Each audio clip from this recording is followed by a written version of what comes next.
국회의원 300명 가운데 101명이 본인 또는 가족 명의로 농지를 갖고 있었거든요. 그러다 보니 우리나라 국회의원 3명 중에 1명은 여의도 농부다, 이런 비아냥이 그래서 나오는 겁니다. 네, 시사교육청 신도시의 타짜들, 투기꾼들이 어떻게 논밭, 이 농경지를 살 수 있게 됐던 건지 그 과정을 한번 좀 보겠습니다. 우리나라 헌법 121조에는 이 경자유전의 원칙이 있습니다. 말 그대로 농사 짓는 사람만이 논밭, 이 농경지를 소유할 수 있다라는 이 원칙이거든요. 그런데 이 경자유전의 원칙은 이 헌법상에만 형식적으로 남아있고 실제로는 너무나 많은 예외 조항을 두고 있기 때문에 누구든지 농민 아니더라도 농지를 살 수 있습니다. 이번에 문제가 됐던 그 LH 직원들 같은 경우에도 농민 아니지 않습니까? 그런데 다 농지를 구입했거든요. 이런 영농계획서 하나만 제출하면은 얼마든지 농지 살 수 있습니다. 심지어 LH 직원들 같은 경우에는 이 계획서에다가 벼나 고구마, 옥수수 이런 거 재배한다고 계획서에 제출했거든요. 그런데 실제로는 그 논밭에다가 용보들 심었지 않습니까? 이래도 아무 문제가 되지 않습니다.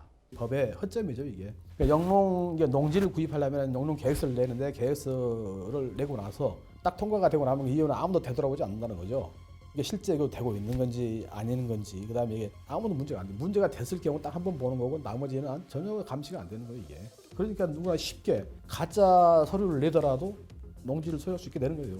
또 취미로 주말 농장 한다고 해도 농지 살 수 있습니다. 1000제곱미터 이하 농지는 얼마든지 구입이 가능합니다. 농사 짓다가 나 이제 더 이상 농사 안 질래 하고 도시로 나가서 다른 일을 하더라도 원래 있던 이 농지는 그대로 소유할 수 있게끔 해주고 있습니다. 이러다 보니 올해 공직자 재산 신고가 지난달에 있었는데 국회의원 300명 가운데 101명이 본인 또는 가족 명의로 농지를 갖고 있었거든요.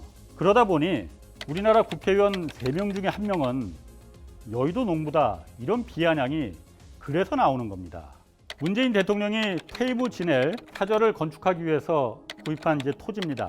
이 부분이 이제 사저가 들어설 자리인데 이 중에 일부에 이제 농지가 포함되어 있다 해서 농지법 위반 아니냐 하는 논란이 있었습니다. 대통령 개인적으로는 억울한 부분이 분명히 있을 겁니다. 이 땅을 팔아서 뭐 시세 차익을 얻을 것도 아니고 말이죠. 그렇지만 지금은 대통령부터 솔선수범을 보여줘야 될 때가 아닌가 싶습니다. 대통령부터 농지 소유하지 않겠다, 사저 지을 땅 다시 다른 곳으로 알아보겠다, 그래야만 지금 무너진 이 경자유전의 원칙을 다시 바로 세울 수 있습니다. 이상입니다.